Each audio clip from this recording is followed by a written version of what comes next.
Le 12 août 2026, une éclipse totale de soleil va plonger une partie de l'Europe dans le noir en plein après-midi. La dernière éclipse visible depuis l'Europe continentale remonte à 1999 et il faudra ensuite patienter jusqu'en 2081 pour en revoir une en France. Aujourd'hui, on sait très bien ce qui se passe. C'est simplement la Lune qui vient se glisser devant le Soleil et le cache un instant. Rien de magique.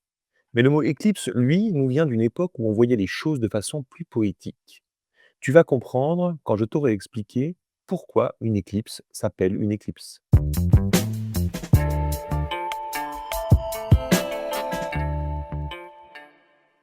Alors voilà, il faut remonter très très loin. Bien avant le grec et le latin, il existait une langue aujourd'hui disparue, que plus personne ne parle et dont on n'a aucune trace écrite, l'indo-européen.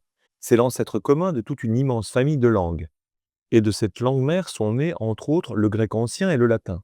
On peut donc dire de façon imagée que le grec et le latin étaient des langues sœurs. Dans les bagages de ces deux sœurs, il y avait deux petits mots bien utiles. D'abord, une façon de dire dehors, hors de.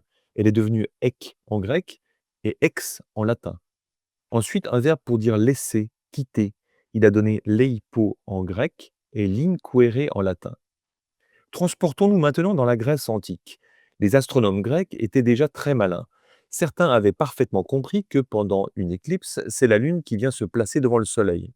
Mais quand tu lèves les yeux vers le ciel, sans rien savoir, ce que tu vois, toi, c'est tout autre chose. Tu vois le Soleil qui s'efface, qui semble s'en aller, comme s'il désertait le ciel. Et c'est cette impression-là que les Grecs ont choisi de glisser dans le mot qui décrit le phénomène. Ils ont donc pris leur préfixe ek, hors de, et l'ont collé à la racine leipo, laisser. Ça donne le mot ekleipsis, littéralement le fait de laisser en s'en allant vers l'extérieur. Autrement dit, partir, se retirer, disparaître. Pour eux, une éclipse, ce n'était pas la Lune devant le Soleil, c'était le Soleil qui nous quitte. Et ce joli mot ne va pas rester en Grèce. Quelques siècles plus tard, les Romains l'adoptent tel quel. Le grec ekleipsis devient le latin eclipsis. Le latin avait pourtant sous la main tout ce qu'il fallait pour fabriquer son propre mot, avec son ex et son linquere, mais il a préféré emprunter celui des Grecs, déjà tout fait. Puis le latin poursuit son voyage dans le temps.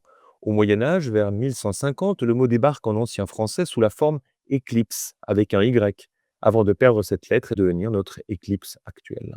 Depuis, ce mot a aussi pris un sens figuré quand on dit par exemple de quelqu'un qu'il s'éclipse discrètement d'une soirée. On parle encore, sans le savoir exactement comme les Grecs il y a 2500 ans, de quelqu'un qui s'en va et nous laisse. Voilà, tu sais maintenant pourquoi une éclipse s'appelle une éclipse. Si ça t'a intéressé, n'hésite pas à partager. Et pour plus d'histoires de mots comme ça, abonne-toi